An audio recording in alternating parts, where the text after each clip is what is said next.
আসসালামু আলাইকুম এভরিওয়ান।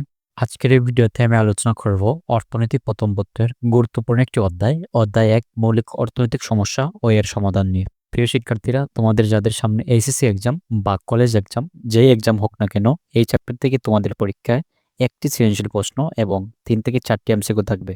কি বলছি? যে তোমাদের পরীক্ষায় অর্থনীতি প্রথম পত্রে এই চ্যাপ্টার থেকে একটি সৃজনশীল প্রশ্ন এবং ৩ থেকে ৪টি এমসিকিউ থাকবে। তো তোমরা যারা এই চ্যাপ্টারটা কিছুই পড়োনি, তোমাদের বইয়ের কিছু নেই, এই একটি ক্লাস যদি তোমরা ভালো করে পড়তে পারো, একদম বেসিক থেকে শুরু করে সিকিউ এমসিকিউ প্রত্যেকটা বিষয় তোমরা খুব সহজে বুঝতে পারবে। আর হ্যাঁ, আরেকটা বিষয় বলে রাখি, এই চ্যাপ্টার থেকে আমি তোমাদেরকে ২ থেকে ৩টি সিকিউ সলভ করে দিব এবং ৫০টি এমসিকিউ সলভ করে দেব। তো এইগুলো যদি তোমরা ভালো করে পড়তে পারো, ইনশাল্লাহ এখান থেকে তোমাদের পরীক্ষায় কমন আসবে। এর বাইরে তোমাদেরকে কিছুই পড়তে হবে না। তো প্রিয় শিক্ষার্থীরা, চলো আমরা ক্লাসটি শুরু করি। তো প্রথমে আমরা জানবো অর্থনীতি কি। What is economics? ইকোনমিক্স বলতে বা অর্থনীতি বলতে আসলে আমরা কি বুঝি? সীমিত সম্পদের সাহায্যে কিভাবে অসীম অভাব মোকাবেলা করা যায় তার সম্পর্কিত বিদ্যাকে অর্থনীতি বলে। কি বলছি? যে সীমিত সম্পদের সাহায্যে কিভাবে আমরা অসীম অভাব মোকাবেলা করতে পারি তার সম্পর্কিত বিদ্যাই হচ্ছে অর্থনীতি। প্রিয় শিক্ষার্থীরা, আমাদের পৃথিবীতে কিন্তু সম্পদের পরিমাণ খুবই কম, অর্থাৎ সম্পদ সীমিত, কিন্তু আমাদের অভাব কিন্তু অসীম। এই অসীম অভাব কিভাবে আমরা সীমিত সম্পদের সাহায্যে মোকাবেলা করতে পারি, তাই হচ্ছে অর্থনীতি।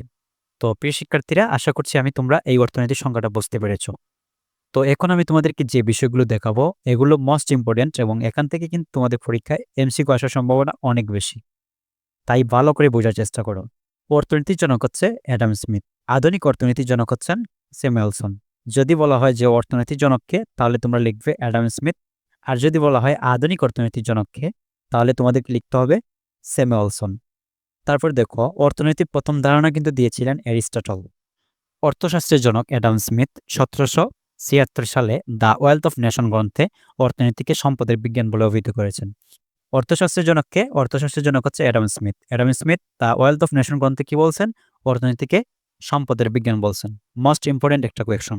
অধ্যাপক মার্শাল তার প্রিন্সিপাল অফ ইকোনমিক গ্রন্থে, তারপর রয়েছে কেনান, কিগু প্রমুখ অর্থনীতিবিদ কি বলছেন? অর্থনীতিকে কল্যাণের বিজ্ঞান বলছেন। স্যামুয়েলসন প্রমুখ বললেন অর্থনীতি হলো নির্বাচনের বিজ্ঞান। এল রবিন্স বলেছিলেন যে অপচর্যের বিজ্ঞান। অর্থনীতিকে তিনি অপচর্যের বিজ্ঞান বলে উল্লেখ করেছেন। এল রবিন্স কিন্তু সবচেয়ে গ্রহণযোগ্য সংজ্ঞা দিয়েছিলেন। তো তোমাদের হয়তো এলোমেলো লাগছে, আমি তোমাদেরকে এক বাক্যে খুব সহজে বুঝিয়ে দিচ্ছি। অর্থনীতির জনক হচ্ছে অ্যাডাম স্মিথ।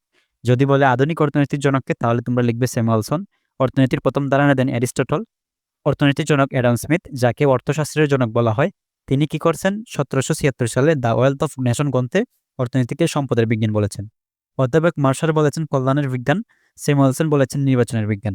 এল রবিন সবচেয়ে গ্রহণযোগ্য সংজ্ঞা দিয়েছেন এবং তিনি বলেছেন অর্থনীতিকে অপচর্যের বিজ্ঞান। তো প্রিয় শিক্ষার্থীরা, আশা করি তোমরা বুঝতে পেরেছো। এগুলো যদি তোমরা কয়েকবার পড়ো, তাহলে তোমাদের কিন্তু মুখস্থ হয়ে যাবে। তো চলো আমরা পরবর্তী স্লাইডে চলে যাই। তো প্রিয় শিক্ষার্থীরা, দেখো এই জায়গায় লেখা রয়েছে যে প্রাথমিকভাবে অর্থনীতিবিদগণ দুটি সমস্যা চিহ্নিত করেছেন। অর্থনীতিবিদগণ প্রাথমিকভাবে কটা সমস্যার কথা চিহ্নিত করেছেন? দুটি সমস্যার কথা চিহ্নিত করেছেন। এই দুটি সমস্যা কি বলতো? এই দুটি সমস্যা হচ্ছে দুষ্প্রাপ্যতা আর হচ্ছে নির্বাচন। মনে রাখবে তোমরা, দুষ্প্রাপ্যতার ইংরেজি শব্দ হচ্ছে স্কারসিটি, অন্যদিকে নির্বাচনের ইংরেজি শব্দ হচ্ছে চয়েস। তো প্রিয় শিক্ষার্থীরা, প্রথমে আমরা জেনে নেই দুষ্প্রাপ্যতা আসলে কি। আমরা জানি মানুষের জীবনে সম্পদের তুলনায় অভাব অসীম।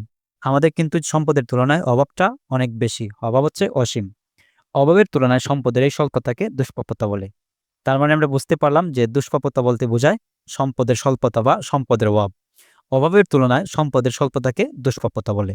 তো প্রিয় শিক্ষার্থীরা, এই প্রশ্নটা কিন্তু জ্ঞানমূলক আকারে আসতে পারে, আবার অনুধাবনমূলক প্রশ্নে আসতে পারে। ক নম্বর প্রশ্ন অর্থাৎ অনুধাবনমূলক প্রশ্নে এই কোয়েকশনটা আসতে পারে।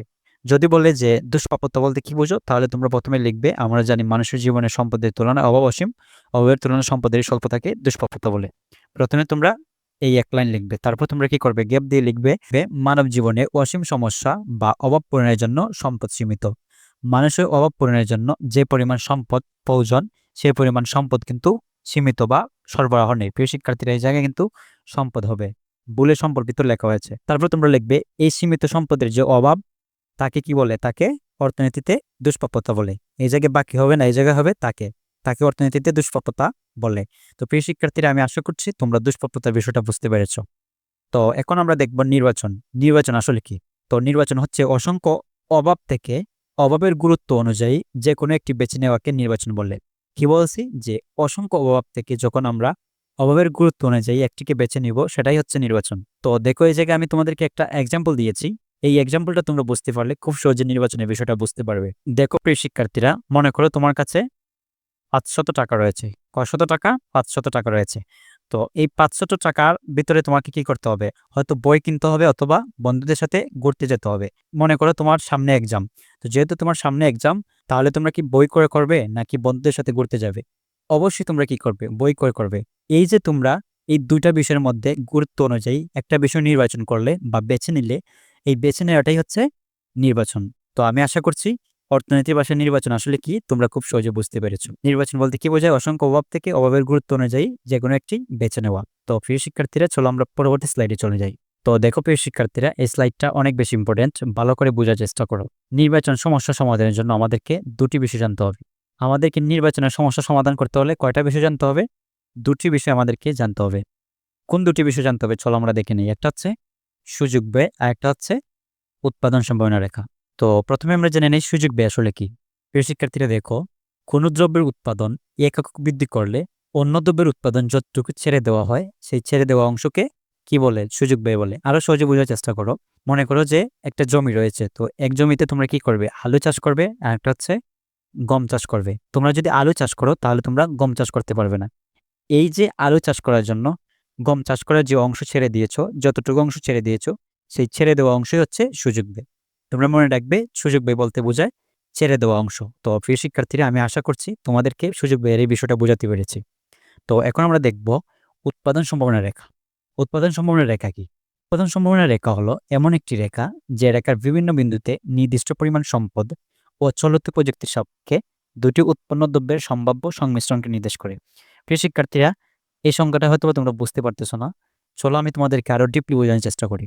তো আমি তোমাদেরকে যে বিষয়টা করবো এখন, তোমাদেরকে আমি একটি সৃজনশীল দেখাবো। সৃজনশীল দেখানোর মাধ্যমে আমি তোমাদেরকে উৎপাদন সম্ভাবনা রেখার প্রত্যেকটি বিষয় বুঝিয়ে দিব। তাহলে তোমরা আরো সহজে বুঝতে পারবে। তো দেখো, এই জায়গায় একটি সৃজনশীল প্রশ্ন দেওয়া রয়েছে। প্রিয় শিক্ষার্থীরা তোমরা 1000% লিখে রাখতে পারো। এই প্রশ্নটা কিন্তু তোমাদের পরীক্ষায় কমন পাবে। তার মানে তোমরা ধরে নাও যে তোমাদের পরীক্ষায় এই প্রশ্নটা কিন্তু চলে এসেছে। তাই মনোযোগ সহকারে বোঝার চেষ্টা করো। তো দেখো প্রিয় শিক্ষার্থীরা, তোমাদের পরীক্ষায় এরকম একটা চার্ট দেওয়া থাকবে বা এরকম একটা ছক দেওয়া থাকবে। বলবে যে উদ্দীপকের আলোকে একটি উৎপাদন সম্ভাবনা রেখা অঙ্কন করো। এভাবে একটা ছক দিয়ে বলবে যে উদ্দীপকের আলোকে তোমাদেরকে উৎপাদন সম্ভাবনা রেখা অঙ্কন করতে হবে। তো এই বিষয়টা চলো আমরা দেখে নিই। তো দেখো প্রিয় শিক্ষার্থীরা, আমরা এইভাবে লিখব যে উদ্দীপকের আলোকে উৎপাদন সম্ভাবনা রেখা অঙ্কন করা হলো। তোমরা প্রথমে গ নম্বর দিয়ে তারপর লিখবে উদ্দীপকের আলোকে উৎপাদন সম্ভাবনা রেখা অঙ্কন করা হলো।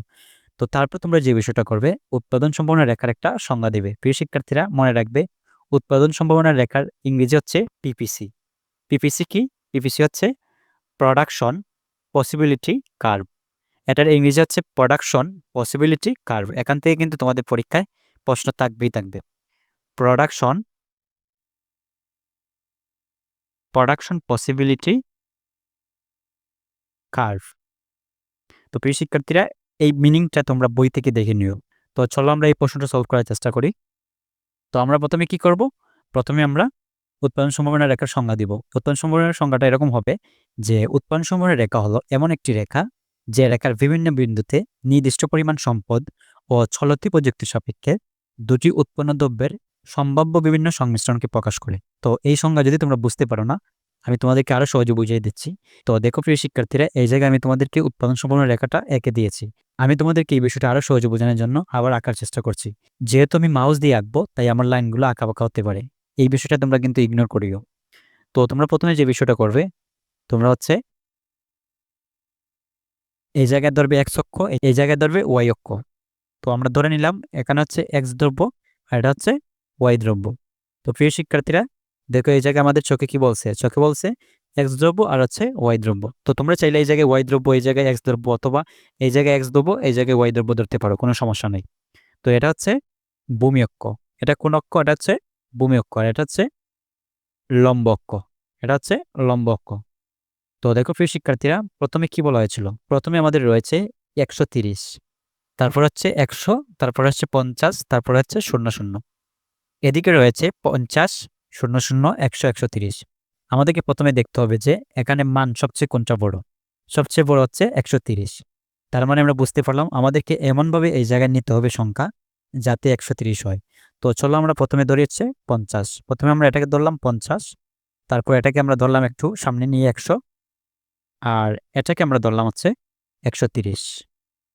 তো প্রিয় শিক্ষার্থীরা, যেহেতু আমি মাউস দিয়ে লিখছি তাই আমার লেখাগুলো এলোমেলো হচ্ছে। তোমরা যখন পরীক্ষা লিখবে খুব সুন্দর করে লেখার চেষ্টা করিও। তো দেখো তো প্রিয় শিক্ষার্থীরা, এই জায়গায় আমরা কি করব? এই জায়গায় আমরা লিখব 50। প্রথমে এই জায়গায় তোমরা শূন্য দিয়ে দিবে, এই জায়গায় লিখবে 50, তারপরে আমরা লিখব 100, তারপরে আমরা লিখবো 130। আমাদেরকে কি করতে হবে? 130 পর্যন্ত নিতে হবে, কেননা আমাদের কিন্তু সর্বোচ্চ সংখ্যা হচ্ছে 130। তো এখন আমরা কি করব বলো তো? এখন আমরা যে বিষয়টা করব, দেখো 130 আর হচ্ছে 00। এক্স দ্রব্য যখন 130, ওয়াই দ্রব্য তখন 00। তাহলে দেখো তো এই জায়গায় এক্স দ্রব্য কোথায়? এক্স দ্রব্য এই জায়গায়। এক্স দ্রব্য হচ্ছে 00, ওয়াই দ্রব্য হচ্ছে 130, তার মানে এতটুকু, এইটা আর হচ্ছে এইটা। তাহলে এই জায়গায় আমরা কি করলাম? এই জায়গায় আমরা একটা বৃত্ত দিয়ে দিলাম। তারপর দেখো সংমিশ্রণ বিয়ে বলছে এক্স দ্রব্য যখন 100, ওয়াই দ্রব্য তখন 50। তাহলে দেখো তো প্রিয় শিক্ষার্থীরা, এক্স দ্রব্য 100 কোথায়? এই যে 100 হচ্ছে এই জায়গায়, আর ওয়াই দ্রব্য 50 হচ্ছে এই জায়গায়। তাহলে আমরা কি করব? এটার সাথে এটা মিলিয়ে দিব। আশা করছি তোমরা বুঝতে পেরেছো। তারপর দেখো এ আমরা শেষ করলাম, বি শেষ করলাম, এখন হচ্ছে সি। সি হচ্ছে এক্স দ্রব্য 50, ওয়াই দ্রব্য হচ্ছে 100। তাহলে এখন আমাদেরকে কি করতে হবে? সির ক্ষেত্রে এক্স দ্রব্য হচ্ছে 50, এই হচ্ছে 50, আর ওয়াই দ্রব্য হচ্ছে 100। তাহলে আমরা 100 এবং 50-এর মিল করিয়ে দিব। তারপর দেখো তো প্রিয় শিক্ষার্থীরা, ডিতে কি রয়েছে? এক্স দ্রব্য হচ্ছে 00, ওয়াই দ্রব্য হচ্ছে 130। এই জায়গায় আমি একটু অন্য কালার নেই। ওয়াই দ্রব্য হচ্ছে 00 আর এক্স দ্রব্য হচ্ছে 130। এখন আমরা কি করব? এই লাইনগুলোকে সুন্দর করে মিলিয়ে দিব। প্রিয় শিক্ষার্থীরা, যেহেতু আমি মাউস দিয়ে এঁকেছি তাই আমার লাইনগুলো আঁকাবাঁকা গিয়েছে। খার্ভ হতে হবে, অর্থাৎ এইভাবে হতে হবে, খার্ভ হতে হবে। আর এই বিষয়গুলো কিন্তু মিলিয়ে দিবে, তোমরা খুব সুন্দর করে মিলিয়ে দিবে। তো দেখো প্রিয় শিক্ষার্থীরা, তোমরা যেভাবে লিখবে এই জায়গায় কিন্তু আমি তোমাদেরকে ইয়েকে সুন্দর করে দেখিয়ে দিয়েছি। দেখো প্রথমে আমি কি করছি, যে এক্স দ্রব্য ধরেছি আর হচ্ছে ওয়াই দ্রব্য ধরেছি, তারপর মানগুলো ধরেছি, ধরার পর প্রত্যেকটা সংমিশ্রণ কি করেছি? একসাথে যুক্ত করে দিয়েছি। তো প্রথম সংমিশ্রণ কি ছিল? প্রথম সংমিশ্রণ ছিল 130 আর হচ্ছে 00। তাহলে এটা ছিল এ নাম্বারে। তো দেখো তো প্রিয় শিক্ষার্থীরা, এই জায়গায় আমি এ নাম্বার লিখে দিয়েছি। এক্স দ্রব্য যখন 100, ওয়াই দ্রব্য তখন 50। তাহলে এই জায়গায় আমি বি দিয়েছি, তারপর হচ্ছে সি দিয়েছি, তারপর হচ্ছে ডি দিয়েছি। তো এইভাবে তোমরা সংমিশ্রণগুলো খুব সহজে আঁকতে পারবে। তো প্রিয় শিক্ষার্থীরা, আমি আশা করছি তোমরা খুব সহজে উৎপাদন সমন্বয় রেখা আঁকতে পারবে। এখন তোমাদেরকে কি করতে হবে বলো তো প্রিয় শিক্ষার্থীরা? এখন তোমাদেরকে চিত্র বিশ্লেষণ করতে হবে। যেহেতু গ নম্বরে 3 মার্কস রয়েছে, তাই তোমাদেরকে চিত্র বিশ্লেষণ করতে হবে। প্রথমে তোমরা উৎপাদন সমন্বয় রেখা আঁকবে, তারপর হচ্ছে চিত্র বিশ্লেষণ করবে। তো তোমরা যেভাবে চিত্র বিশ্লেষণ করবে আমি তোমাদেরকে খুব সহজে বুঝিয়ে দিচ্ছি। প্রথমে তোমরা লিখবে চিত্রের ভূমি অক্ষে ওয়াই দ্রব্য এবং লম্ব অক্ষে এক্স দ্রব্য নির্দেশ করে। দেখো প্রিয় শিক্ষার্থীরা, এই জায়গায় কিন্তু ভূমি অক্ষে আমি ওয়াই দ্রব্য ধরেছি এবং লম্ব অক্ষে এক্স দ্রব্য ধরেছি। এই জায়গায় কিন্তু আমি এক্স দ্রব্য ধরেছিলাম, এই জায়গায় ওয়াই দ্রব্য ধরেছিলাম। তোমরা চাইলে এখানে এক্স দ্রব্য, এখানে ওয়াই দ্রব্য, এখানে ওয়াই দ্রব্য, এখানে এক্স দ্রব্য, এটা কিন্তু তোমাদের ইচ্ছা। তোমরা চাইলে এখানে এক্স দ্রব্য ধরতে পারো, ওয়াই দ্রব্য ধরতে পারো। তো আমি লম্ব অক্ষ হচ্ছে এক্স দ্রব্য ধরেছি এবং ভূমি অক্ষে ওয়াই দ্রব্য ধরেছি। তাহলে আমরা লিখব চিত্র ভূমি অক্ষে ওয়াই দ্রব্য এবং লম্ব অক্ষে এক্স দ্রব্যকে নির্দেশ করা হয়েছে। তারপর আমরা কি লিখব, যে ওয়াই দ্রব্য যখন 0, এক্স দ্রব্য তখন 130। দেখো প্রিয় শিক্ষার্থীরা, ওয়াই দ্রব্য যখন 0, এক্স দ্রব্য তখন 130। এটা তোমরা কিন্তু চার্ট দেখেও সহজে আনসার করতে পারবে। আমরা লিখব যে ওয়াই দ্রব্য যখন 0, এক্স দ্রব্য তখন 130। তারপর আমরা লিখব যা প্রাপ্ত এ বিন্দুকে নির্দেশ করে। দেখো প্রিয় শিক্ষার্থীরা, ওয়াই দ্রব্য যখন 0, এক্স দ্রব্য কিন্তু 130, এটা কিন্তু এ বিন্দুতে। তাহলে আমরা লিখব এ বিন্দু। তো তোমাদের যদি চিত্র দেখে বিশ্লেষণ করতে অসুবিধা হয় তাহলে তোমরা চার্ট থেকে বিশ্লেষণ করবে। এক্স দ্রব্য যখন 130, ওয়াই দ্রব্য তখন 00, যা এ বিন্দুকে নির্দেশ করে। তারপর তোমরা কি লিখবে, যে এক্স দ্রব্য যখন 100, ওয়াই দ্রব্য তখন 50, যা বি বিন্দুকে নির্দেশ করে। তারপর তোমরা লিখবে এক্স দ্রব্য যখন 50, ওয়াই দ্রব্য তখন 100, যা সি বিন্দুকে নির্দেশ করে। তারপর তোমরা লিখবে এক্স দ্রব্য যখন 0, ওয়াই দ্রব্য তখন 130, যা ডি বিন্দুতে নির্দেশ করে। তারপর তোমরা লিখবে এইভাবে, যে এখন আমরা এ বি সি ডি অর্থাৎ এই প্রত্যেকটা কি করি, প্রত্যেকটা বিন্দু যোগ করি, এ বি সি ডি যোগ করি, যা একটি উৎপাদন সম্ভাবনা রেখা। দেখো প্রিয় শিক্ষার্থীরা, এই জায়গায় কিন্তু আমরা এ বি সি ডি যোগ করেছি। তো আমি আশা করছি তোমরা খুব সহজে বুঝতে পেরেছো। আর হে প্রিয় শিক্ষার্থীরা, তোমাদের যদি বুঝতে অসুবিধা হয় তাহলে তোমরা যে বিষয়টা করবে, এই ভিডিওটি 2 থেকে 3 বার দেখার চেষ্টা করবে, তাহলে তোমরা খুব সহজে বুঝতে পারবে। তো তোমাদেরকে আমি কি বলছিলাম, যে সংজ্ঞাটা খুব সহজে বুঝিয়ে দেবো। তো চলো আমরা সংজ্ঞাটা খুব সহজে বুঝিয়ে দেওয়ার চেষ্টা করি।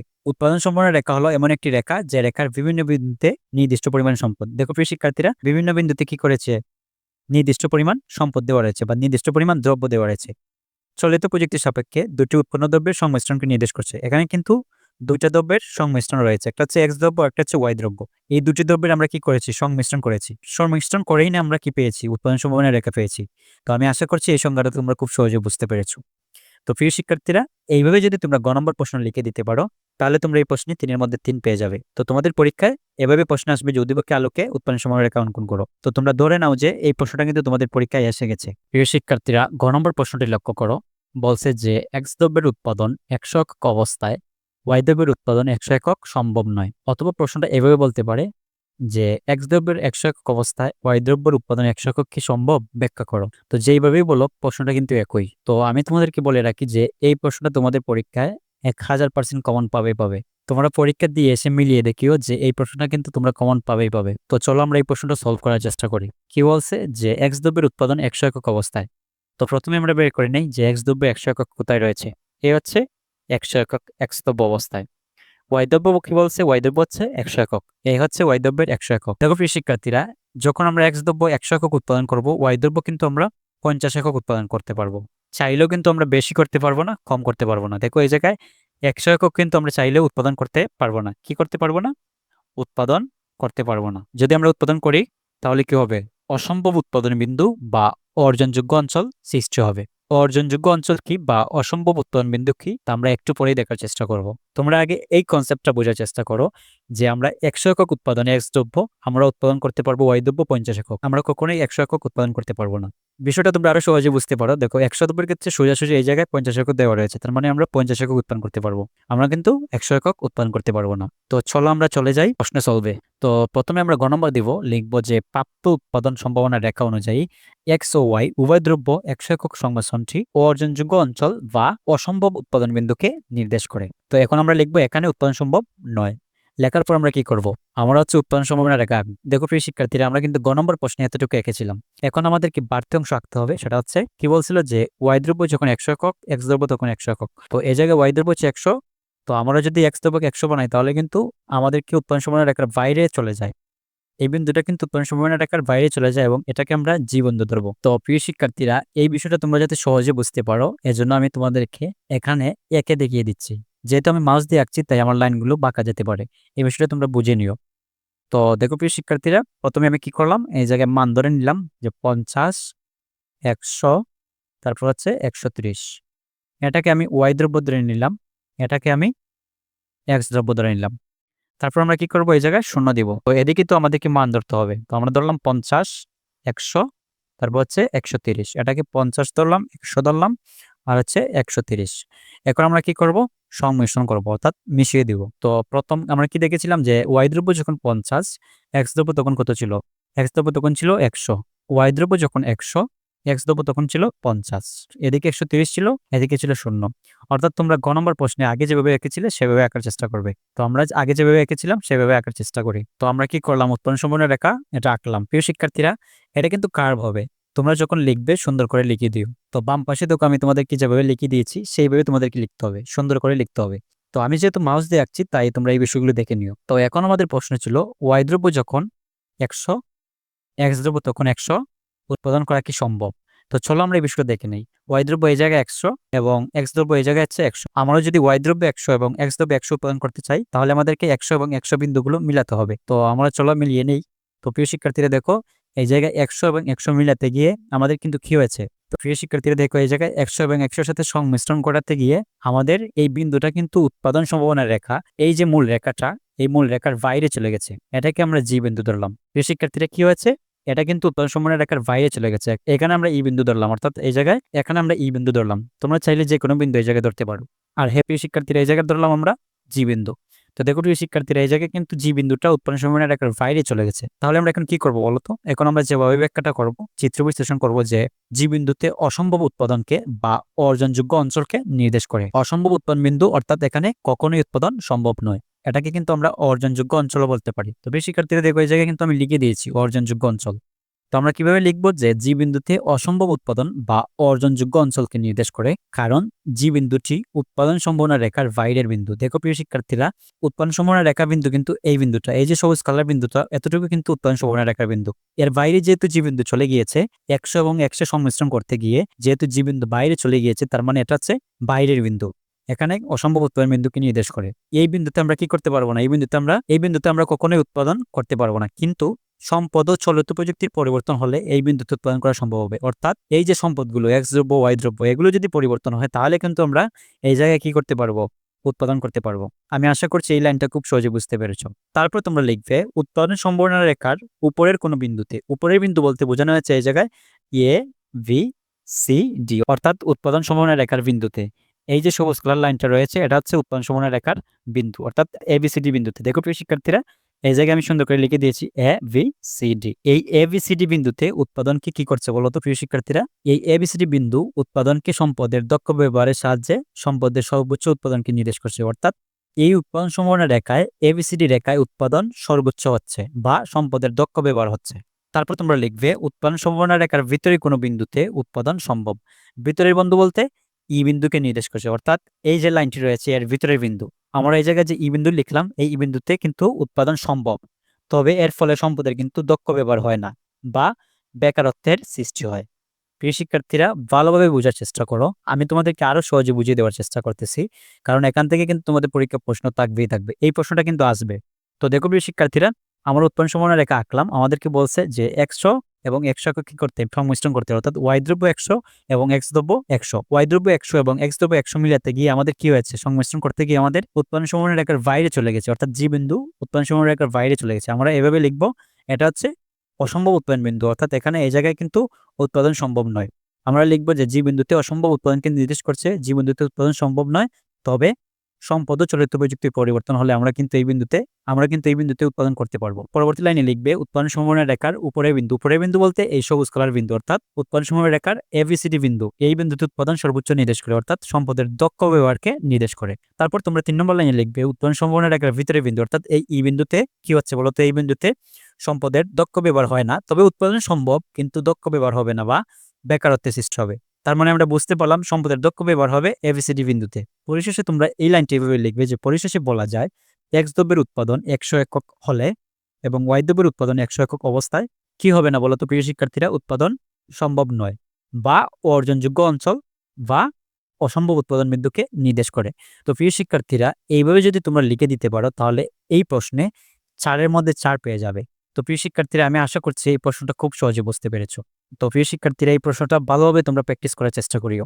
কয়েকবার যদি তোমরা প্র্যাকটিস করো তাহলে তোমরা এই বিষয়টা আরো সহজে ক্লিয়ার হতে পারবে। তো চলো আমরা পরবর্তী স্লাইডে চলে যাই। এখন আমাদেরকে যে বিষয়গুলো জানতে হবে সেটা হচ্ছে মৌলিক অর্থনৈতিক সমস্যা। আমাদেরকে মৌলিক অর্থনৈতিক সমস্যার বিষয়ে জানতে হবে, কারণ এখান থেকে অনেক সময় সিকিউ আসতে দেখা যায়, এখান থেকে এমসিকিউ আসতে পারে, আবার সিকিউ আসতে পারে, দুটোই আসতে পারে, তাই মনোযোগ সহকারে দেখার চেষ্টা করো। মৌলিক অর্থনৈতিক সমস্যা হচ্ছে 3টি। মৌলিক অর্থনৈতিক সমস্যা কয়টি প্রিয় শিক্ষার্থীরা? 3টি। তোমাদের পরীক্ষা আসতে পারে যে মৌলিক অর্থনৈতিক সমস্যা কয়টি, তোমরা লিখবে 3টি। কি কি? এক হচ্ছে কি উৎপাদন করতে হবে, 2 হচ্ছে কিভাবে উৎপাদন করতে হবে, 3 হচ্ছে কার জন্য উৎপাদন করতে হবে। এই বিষয়গুলো তোমাদের মাথায় রাখলে হবে। পরবর্তীতে দেখো, সীমাহীন অভাব পূরণের উদ্দেশ্যে দুষ্প্রাপ্য সম্পদের নিয়োগ বিন্যাসই হলো প্রধান অর্থনৈতিক সমস্যা। যদি প্রশ্নে বলা হয় যে অর্থনৈতিক সমস্যা কি, তাহলে তোমরা লিখবে সীমাহীন অভাব পূরণের উদ্দেশ্যে দুষ্প্রাপ্য সম্পদের নিয়োগ বিন্যাসই হলো প্রধান অর্থনৈতিক সমস্যা। তো চলো আমরা অর্থনৈতিক সমস্যাটা ডিপলি জানার চেষ্টা করি।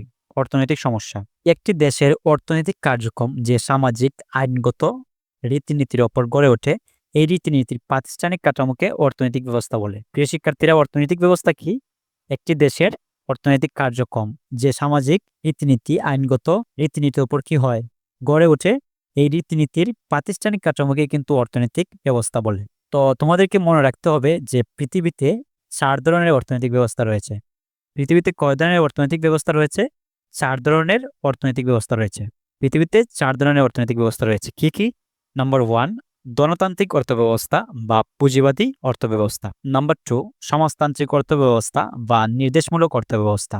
নাম্বার 3, মিশ্র অর্থব্যবস্থা। নাম্বার 4, ইসলামিক অর্থব্যবস্থা বা ইসলামী অর্থনীতি। প্রিয় শিক্ষার্থীরা, পৃথিবীতে এই 4 ধরনের অর্থব্যবস্থা রয়েছে। প্রসঙ্গক্রমে বলে রাখি, আমাদের দেশে কিন্তু মিশ্র অর্থব্যবস্থা বিদ্যমান।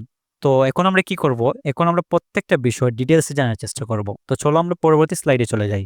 প্রথমে আমরা জানবো গণতান্ত্রিক অর্থব্যবস্থা বা পুঁজিবাদী অর্থব্যবস্থা। যে অর্থব্যবস্থায় উৎপাদনের উপকরণগুলো সম্পূর্ণ ব্যক্তি মালিকানায় থাকে তাকে গণতান্ত্রিক অর্থব্যবস্থা বলে। প্রিয় শিক্ষার্থীরা, মনে রাখবে ব্যক্তি মালিকানা বিদ্যমান, এখানে কোনো সরকারি ছোঁয়া থাকবে না, ব্যক্তি মালিকানা বিদ্যমান থাকবে, গণতান্ত্রিক অর্থব্যবস্থা বা পুঁজিবাদী অর্থব্যবস্থা বলে। তো গণতান্ত্রিক অর্থব্যবস্থার বৈশিষ্ট্যগুলো তোমরা দেখে নাও। নাম্বার 1 সম্পদের ব্যক্তি মালিকানা, অর্থাৎ এক্ষেত্রে সম্পদের মালিকানা কি হবে? ব্যক্তি মালিকানা হবে। তারপর হচ্ছে অবাধ প্রতিযোগিতা, যেহেতু সরকারের কোনো চুয়া নেই তাহলে কি হবে? এই জায়গায় কিন্তু প্রচুর প্রতিযোগিতা থাকবে, অবাধ প্রতিযোগিতা থাকবে। সক্রিয় দাম ব্যবস্থা, এখানে সক্রিয় দাম ব্যবস্থা থাকবে। ভোক্তা সার্বভৌমত্ব, প্রিয় শিক্ষার্থীরা গণতান্ত্রিক অর্থ ব্যবস্থায় কিন্তু ভোক্তা সার্বভৌমত্ব থাকবে, অর্থাৎ এই জায়গায় কিন্তু ভোক্তারা সার্বভৌমত্ব থাকবে। আয় বৈষম্য, যেহেতু ধনতান্ত্রিক অর্থ ব্যবস্থা, যেহেতু ব্যক্তি মালিকানা, এখানে কিন্তু আয় বৈষম্য থাকবে স্বাভাবিক। এই জায়গায় বৈষম্যের সৃষ্টি হবে। যদি তোমাদের প্রশ্ন আসে যে কোন অর্থ ব্যবস্থায় বৈষম্যের সৃষ্টি হয়, তাহলে তোমরা লিখবে ধনতান্ত্রিক অর্থ ব্যবস্থায় বৈষম্যের সৃষ্টি হয়। শ্রমিক শোষণ, ধনতান্ত্রিক অর্থ ব্যবস্থায় সবচেয়ে বেশি শ্রমিক শোষণ হয়। তারপর হচ্ছে সমাজের শ্রেণীবিন্যাস, ধনতান্ত্রিক অর্থ ব্যবস্থায় নিচু শ্রেণী এবং উচ্চ শ্রেণী সৃষ্টি হয়, অর্থাৎ এই অর্থ ব্যবস্থায় যারা গরিব তারা আরো বেশি গরিব হয়ে যায়, যারা ধনী তারা আরো বেশি ধনী হয়ে যায়। ধনতান্ত্রিক অর্থ ব্যবস্থার মূল লক্ষ্যই কিন্তু মুনাফা অর্জন। কি বলছি? যে ধনতান্ত্রিক অর্থ ব্যবস্থার মূল লক্ষ্য থাকে মুনাফা অর্জন। এই পয়েন্টটা কিন্তু অনেক বেশি ইম্পর্টেন্ট। যদি প্রশ্নে বলে এমসিকিউ আকারে আসে যে কোন অর্থ ব্যবস্থায় মূল লক্ষ্য হচ্ছে মুনাফা অর্জন, তখন তোমরা লিখবে ধনতান্ত্রিক অর্থ ব্যবস্থায়। ধনতান্ত্রিক অর্থ ব্যবস্থায় কিন্তু বেকারত্ব বিদ্যমান, মুদ্রাস্ফীতি থাকে। ধনতান্ত্রিক অর্থ ব্যবস্থায় বা পুঁজিবাদী অর্থ ব্যবস্থায় মুদ্রাস্ফীতির উপস্থিত থাকে।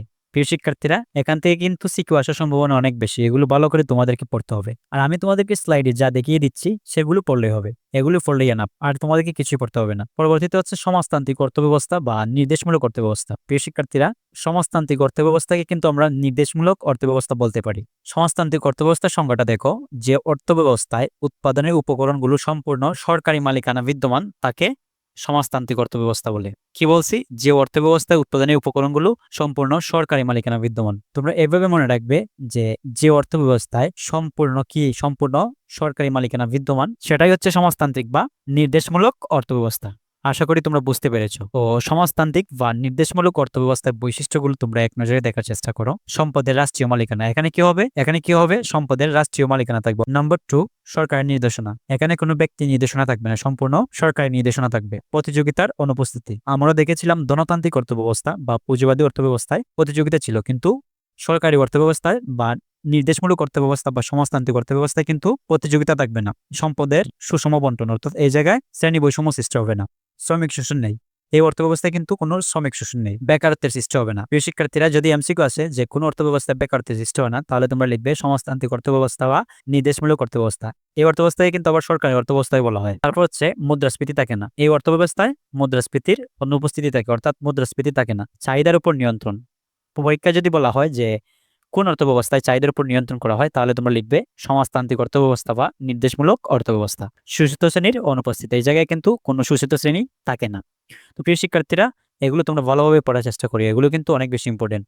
পরবর্তী স্লাইডে আমরা চলে যাই। এখন আমরা দেখব মিশ্র অর্থ ব্যবস্থা। মিশ্র অর্থ ব্যবস্থা কি? যে অর্থ ব্যবস্থায় উৎপাদনের উপকরণগুলো কিছু ব্যক্তি মালিকানা এবং কিছু সরকারি মালিকানায় বিদ্যমান থাকে মিশ্র অর্থ ব্যবস্থা বলে। এই বিষয়টা তোমরা সহজেই বুঝতে পারতেছো যে মিশ্র বলতে কিছু থাকবে ব্যক্তি মালিকানা, কিছু থাকবে সরকারি মালিকানা। প্রিয় শিক্ষার্থীরা, তোমরা মনে রাখবে যে বাংলাদেশে মিশ্র অর্থ ব্যবস্থা বিদ্যমান, বাংলাদেশে মিশ্র অর্থ ব্যবস্থা বিদ্যমান। তো চলো আমরা এর বৈশিষ্ট্যগুলো জেনে নেই। নাম্বার 1 সম্পদের ব্যক্তিগত ও সরকারি মালিকানা। যেহেতু মিশ্র অর্থ ব্যবস্থা, সরকারের কিছু ভাগ রয়েছে, ব্যক্তি মালিকানা কিছু ভাগ রয়েছে, সরকার এবং ব্যক্তি মালিকানায় থাকে, তার মানে আমরা বুঝতে পারছি যে সম্পদের কিছু ব্যক্তি মালিকানা থাকবে আর কিছু হচ্ছে সরকারি মালিকানা থাকবে। প্রতিযোগিতা হয় এই জায়গায় কিন্তু সরকারি মালিকানা যেগুলো রয়েছে সেগুলিতে প্রতিযোগিতা হয় না, ব্যক্তি মালিকানায় যেগুলো রয়েছে সেগুলিতে প্রতিযোগিতা হয়। মুদ্রাস্ফীতি থাকে। প্রিয় শিক্ষার্থীরা, সরকারি ক্ষেত্রে মুদ্রাস্ফীতি থাকে না, কিন্তু ব্যক্তি মালিকানার ক্ষেত্রে মুদ্রাস্ফীতি থাকে। এই অর্থ ব্যবস্থায় শ্রমিকের স্বার্থ রক্ষা করা হয়। সক্রিয় দাম ব্যবস্থা, মিশ্র অর্থ ব্যবস্থায় কিন্তু সক্রিয় দাম ব্যবস্থা রয়েছে। তো প্রিয় শিক্ষার্থীরা, আমি আশা করছি মিশ্র অর্থ ব্যবস্থা তোমরা খুব সহজে বুঝতে পেরেছো। আরেকটি অর্থ ব্যবস্থা রয়েছে, সেটা হচ্ছে ইসলামিক অর্থ ব্যবস্থা। প্রিয় শিক্ষার্থীরা, এখান থেকে তেমন প্রশ্ন আসে না, তবে তোমাদেরকে এমসিকিউর জন্য পড়তে হবে, এমসিকিউ থেকে কিন্তু আসতে পারে। এমসিকিউর জন্য তোমাদেরকে সবগুলো পড়তে হবে। যে অর্থ ব্যবস্থায় ইসলামী শরিয়া ও বিধিবিধানের উপর ভিত্তি করে পরিচালিত হয় তাকে ইসলামিক অর্থ ব্যবস্থা বলে। ইসলামিক বলতেই তোমরা বুঝতে পারতেছো যে ইসলামিক শরিয়া এবং বিধিবিধানের উপর কি হবে? প্রতিষ্ঠিত হবে। তো বৈশিষ্ট্যগুলো তোমরা দেখে নাও। বৈশিষ্ট্যগুলো হচ্ছে ইসলামী শরিয়ত সম্পদের মালিকানা, হারাম হালালের বিধান, সামাজিক নিরাপত্তা, তারপর হচ্ছে উত্তরাধিকারী আইন বাস্তবায়ন, অমুসলিম নাগরিকদের স্বার্থ সংরক্ষণ, এগুলো হচ্ছে ইসলামিক অর্থ ব্যবস্থার বৈশিষ্ট্য। তো ইসলামিক অর্থ ব্যবস্থায় তোমাদেরকে যেগুলো মাথায় রাখতে হবে এগুলো কিন্তু মোস্ট ইম্পর্টেন্ট। দেখো প্রিয় শিক্ষার্থীরা, ইসলামী অর্থ ব্যবস্থায় জ্ঞানের উৎস হচ্ছে 4টি, অনেক বেশি ইম্পর্টেন্ট। এটা কিন্তু প্রশ্নে আসতে পারে, এমসিকিউ আকারে আসতে পারে। পবিত্র কুরআন, হাদিস বা সুন্নাহ, ইজমা বা ঐকমত, কিয়াস, এই হচ্ছে 4টি। এগুলো হচ্ছে ইসলামিক অর্থ ব্যবস্থার কি জ্ঞানের উৎস। প্রিয় শিক্ষার্থীরা, আরেকটা বিষয় তোমরা মাথায় রাখবে যে ইসলামী অর্থ ব্যবস্থার মূলনীতি কিন্তু 5টি। কি বলছি? মূলনীতি হচ্ছে 5টি। তোমরা ভালো করে বোঝার চেষ্টা করো। যদি প্রশ্নে বলা হয় ইসলামী অর্থব্যবস্থায় জ্ঞানের উৎস কয়টি? তাহলে হবে আনসার 4টি। আর যদি বলে মূলনীতি কয়টি? তাহলে হবে আনসার 5টি। এখানে কিন্তু ভুল করা যাবে না। আমি তোমাদেরকে বারবার সতর্ক করে দিচ্ছি। ইসলামী অর্থব্যবস্থায় রাষ্ট্রীয় আয়ের অংশ বায়তুল মালে জমা রাখা হয়। মোস্ট ইম্পর্টেন্ট একটা কোয়েকশন। যদি বলা হয় যে ইসলামিক অর্থব্যবস্থা রাষ্ট্রীয় আয়ের অংশ কোথায় রাখা হয়? তাহলে হচ্ছে বায়তুল মালে জমা রাখা হয়। এটা এমসিকিউ আকারে আসতে পারে। তো প্রিয় শিক্ষার্থীরা, এগুলো তোমরা মনে রাখার চেষ্টা করবে। এখন আমরা দেখব ব্যষ্টিক অর্থনীতি এবং সামষ্টিক অর্থনীতি। মোস্ট ইম্পর্টেন্ট, এবং এখান থেকে এমসিকিউ আসতে পারে, সিকিউ আসতে পারে। Most important. কোনো কিছু কিন্তু বাদ দেওয়া যাবে না। আমি আমার ক্লাসে যা দেখিয়ে দিচ্ছি এর কিছুই বাদ দেওয়া যাবে না। প্রত্যেকটা বিষয় মনোযোগ সহকারে পড়তে হবে। ব্যষ্টিক অর্থনীতি। ব্যষ্টিক অর্থনীতি বলতে আমরা কি বুঝি এবং সামষ্টিক অর্থনীতি বলতে কি বুঝি? প্রিয় শিক্ষার্থীরা, ব্যষ্টিকের ইংরেজি শব্দ হচ্ছে মাইক্রো, MICRO। এটা তোমরা মাথায় রাখবে। মাইক্রো শব্দটি কোথা থেকে এসেছে? গ্রিক শব্দ মাইক্রোস থেকে, যার অর্থ হচ্ছে ক্ষুদ্র। তার মানে আমরা বুঝতে পারলাম ব্যষ্টিক অর্থনীতি বলতে কি বুঝতে পারলাম? যে ব্যষ্টিকে ক্ষুদ্র ক্ষুদ্র বিষয় নিয়ে আলোচনা করা হবে। আর সামষ্টিকের ইংরেজি হচ্ছে ম্যাক্রো, এবং ম্যাক্রো শব্দটি এসেছে ম্যাক্রোস থেকে, গ্রিক শব্দ ম্যাক্রোস থেকে, যার অর্থ হচ্ছে বৃহত্তর। তার মানে আমরা কি বুঝতে পারলাম? যে যে অর্থব্যবস্থায় বড় বড় বা বৃহত্তর বিষয় নিয়ে আলোচনা করা হয় সেটাই হচ্ছে সামষ্টিক অর্থনীতি। অন্যদিকে যে অর্থব্যবস্থায় ছোট ছোট বিষয় বা ক্ষুদ্র ক্ষুদ্র বিষয় নিয়ে আলোচনা করা হয় সেটা হচ্ছে ব্যষ্টিক অর্থনীতি। দেখো এই জায়গায় আমি সংজ্ঞা লিখে দিয়েছি। অর্থনীতিতে যে শাখায় অর্থব্যবস্থায় ক্ষুদ্র ক্ষুদ্র বিষয় নিয়ে আলোচনা করা হয় তাকে ব্যষ্টিক অর্থনীতি বলে। অন্যদিকে অর্থনীতির যে শাখায় অর্থব্যবস্থায় সামগ্রিক দিক নিয়ে আলোচনা করা হয় তাকে সামষ্টিক অর্থনীতি বলে। এই জায়গায় সামাজিক হবে না, এটা হবে সামষ্টিক অর্থনীতি বলে। তো প্রিয় শিক্ষার্থীরা, কয়েকটি উদাহরণ দেখে নাও। দাম বা মূল্য, অর্থাৎ ফার্মের দাম বা মূল্য, ব্যক্তিগত চাহিদা, ব্যক্তিগত যোগান, ব্যক্তিগত আয়, ব্যক্তিগত ভোগ, ব্যক্তিগত সঞ্চয়, ব্যক্তিগত বিনিয়োগ, অর্থাৎ সবকিছু ব্যক্তিগত অর্থাৎ পৃথক। এগুলো হচ্ছে ব্যষ্টিক অর্থনীতির অংশ। কি বলছি? যে ব্যক্তিগত আয়, ব্যক্তিগত যোগান, ব্যক্তিগত সঞ্চয়, ফার্মের দাম বা মূল্য, এগুলো হচ্ছে কি? এগুলো হচ্ছে ব্যষ্টিক অর্থনীতির বিষয়। এগুলো তোমাদেরকে মাথায় রাখতে হবে। আর সামষ্টিক অর্থনীতির বিষয় হচ্ছে সামগ্রিক চাহিদা, সামগ্রিক যোগান, সামগ্রিক আয়, সামগ্রিক ভোগ, সামগ্রিক সঞ্চয়, সামগ্রিক বিনিয়োগ, দাম স্তর বা মূল্য স্তর। মোস্ট ইম্পর্টেন্ট, দাম স্তর বা মূল্য স্তর কিন্তু সামষ্টিক অর্থনীতির বিষয়। তারপর হচ্ছে মুদ্রাস্ফীতি, মুদ্রা সংকোচন, এগুলো কিন্তু সামষ্টিক অর্থনীতির বিষয়। তো প্রিয় শিক্ষার্থীরা, এগুলো অনেক বেশি ইম্পর্টেন্ট, এগুলো তোমরা দেখে নিবে। তো প্রিয় শিক্ষার্থীরা, এই স্লাইডটা ভালো করে লক্ষ্য করো। এখান থেকে কিন্তু তোমাদের পরীক্ষা প্রশ্ন আসতে পারে। তো দেখো প্রিয় শিক্ষার্থীরা, এই জায়গায় কি দেওয়া রয়েছে? যে ধনতান্ত্রিক অর্থব্যবস্থা ও সমাজতান্ত্রিক অর্থব্যবস্থার পার্থক্য নির্ণয় করো। এই জায়গায় বানানটি একটি ভুল রয়েছে, এটা হচ্ছে ধনতান্ত্রিক। তো প্রিয় শিক্ষার্থীরা, তোমাদের পরীক্ষায় এগুলো কিন্তু সিকিউ আকারে আসতে পারে।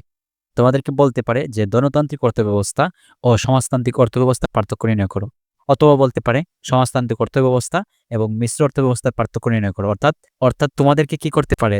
বিভিন্ন অর্থব্যবস্থার সাথে একটার সাথে আরেকটা পার্থক্য নির্ণয় করতে বলা হতে পারে। তো প্রিয় শিক্ষার্থীরা, আমি বিগত বছরের প্রশ্ন অ্যানালাইসিস করে যে বিষয়টা দেখতে পেলাম সেটা হচ্ছে যে অর্থনৈতিক ব্যবস্থা থেকে বিশেষ করে ধনতান্ত্রিক অর্থব্যবস্থা ও সমাজতান্ত্রিক অর্থব্যবস্থার বিষয়টা অনেক বেশি ইম্পর্টেন্ট।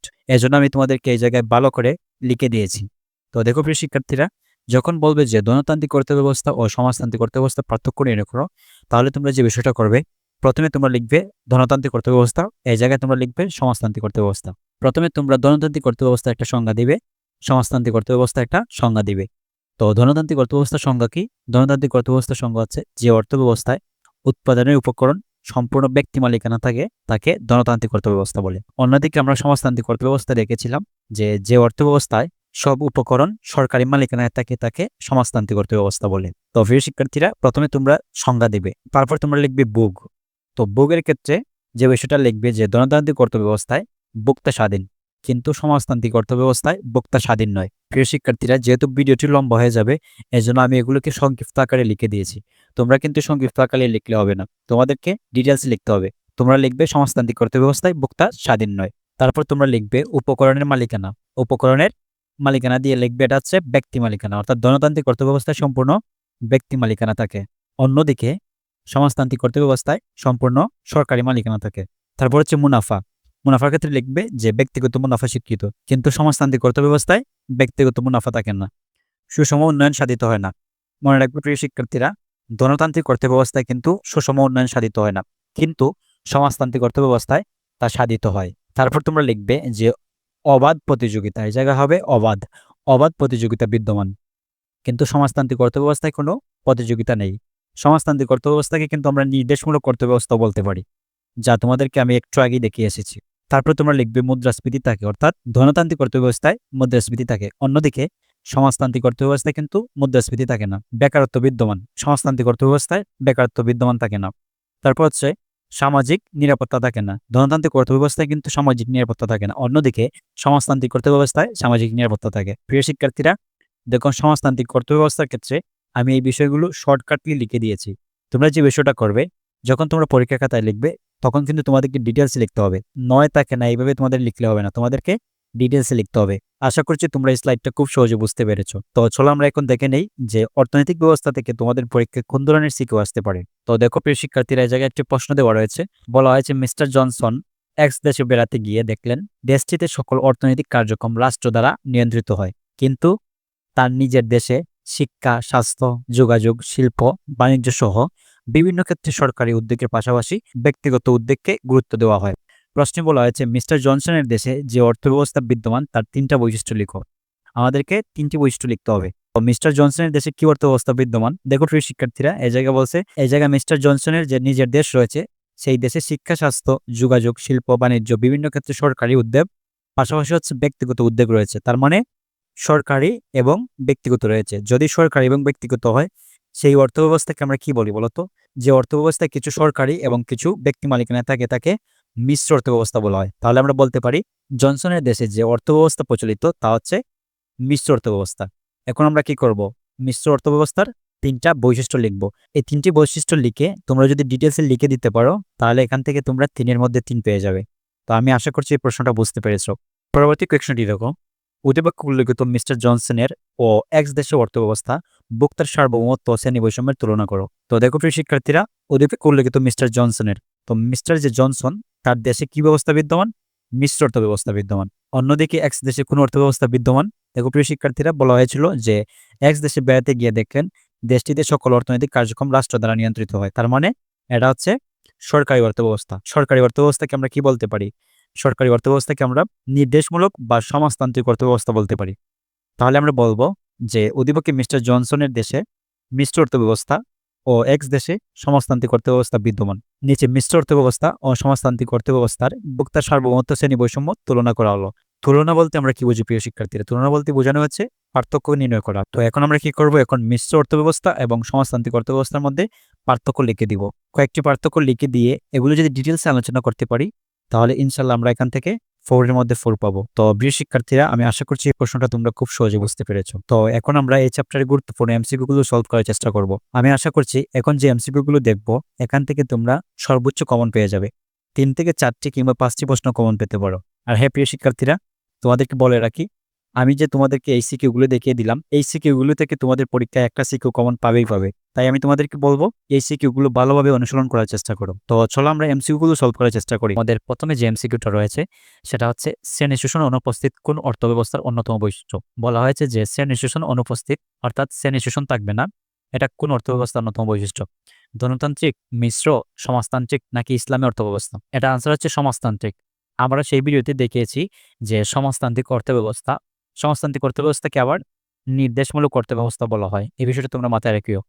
তো সেই ভিডিওতে আমরা দেখিয়েছি যে সমাজতান্ত্রিক অর্থব্যবস্থা সম্পদের রাষ্ট্রীয় মালিকানা থাকে, অর্থাৎ এখানে প্রত্যেকটা বিষয় সরকার বা রাষ্ট্র করে। তারপর দেখো 2 নম্বর প্রশ্নে বলা হয়েছে অর্থনীতিকে সম্পদের বিজ্ঞান বলে অভিহিত করেছেন কোন অর্থনীতিবিদ? কি বলা হয়েছে? যে অর্থনীতিকে সম্পদের বিজ্ঞান বলে অভিহিত করেছেন কোন অর্থনীতিবিদ? প্রিয় শিক্ষার্থীরা, তোমরা মনে রাখবে যে অর্থনীতিকে সম্পদের বিজ্ঞান বলে অভিহিত করেছেন অ্যাডাম স্মিথ। একটা বিষয় বলে রাখি, তোমরা যদি এই পিডিএফটি নিতে চাও তাহলে ডেসক্রিপশনে দেখো একটি লিঙ্ক দেওয়া রয়েছে, সেই লিঙ্কে ক্লিক করে আমার আইডিটিকে ফলো দিয়ে আমাকে একটি এসএমএস দাও, সাথে সাথে আমি তোমাদেরকে এই পিডিএফটা দিয়ে দিব। এই রিলেটেড তোমাদের পরীক্ষায় যে প্রশ্নগুলো আসতে পারে সেগুলো আমি দিয়ে দিয়েছি। দেখো প্রথমে দিয়েছি যে আধুনিক অর্থনীতির জনককে। আধুনিক অর্থনীতির জনক হচ্ছেন স্যামুয়েলসন। অর্থনীতির প্রথম ধারণা দেন কে? অর্থনীতির প্রথম ধারণা দেন অ্যারিস্টটল। অর্থশাস্ত্রের জনক অ্যাডাম স্মিথ। অর্থশাস্ত্রের জনককে?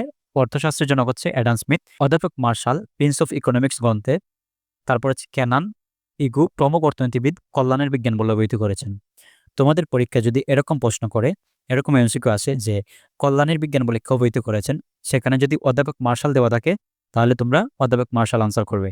আমি আশা করছি বুঝতে পেরেছো। তো অধ্যাপক মার্শালের পাশাপাশি কল্যাণের বিজ্ঞান বলেছেন ক্যানন আর হচ্ছে ইগু। তারপর দেখো স্যামুয়েলসন প্রমুখ বলেন অর্থনীতি হচ্ছে নির্বাচনের বিজ্ঞান। স্যামুয়েলসন কি বলেছেন? স্যামুয়েলসন অর্থনীতিকে নির্বাচনের বিজ্ঞান বলেছেন। স্যামুয়েলসন কে প্রিয় শিক্ষার্থীরা? স্যামুয়েলসন হচ্ছে আধুনিক অর্থনীতির জনক।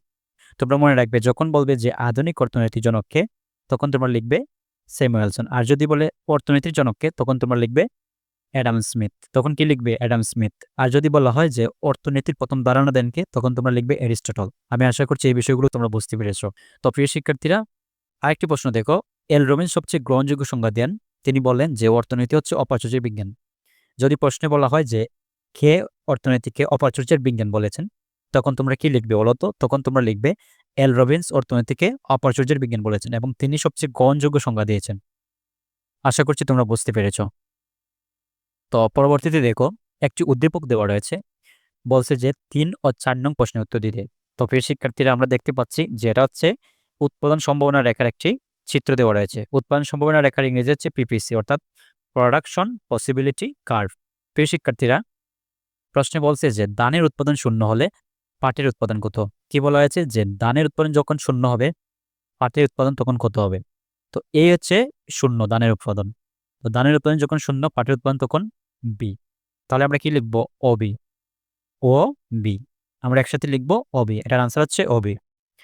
পরবর্তীতে বলছে যে চিত্রের কোন বিন্দুটি সম্পদের অপূর্ণ ব্যবহার নির্দেশ করে? তো প্রিয় শিক্ষার্থীরা, ভালো করে লক্ষ্য করো, এই যে কার্ভটি রয়েছে, এই কার্ভে আমরা কি করব?